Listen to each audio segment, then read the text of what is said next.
உங்கள் அனைவருக்கும் என் பணிவான வணக்கத்தை முதற்கண் தெரிவித்துக் கொள்கிறேன்.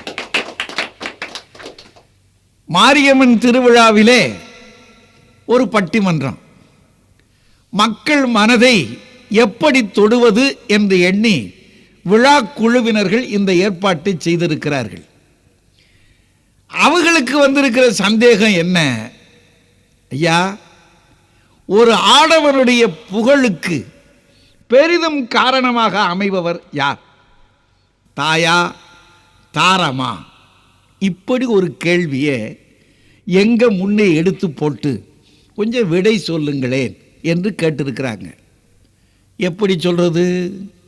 இந்த பக்கம் அம்மா சாதாரணமானவளா? என்னை தொட்டு தூக்கி வளர்த்தவா, அவள் நெஞ்சிலே படுத்து அவள் நினைவிலே கிடந்து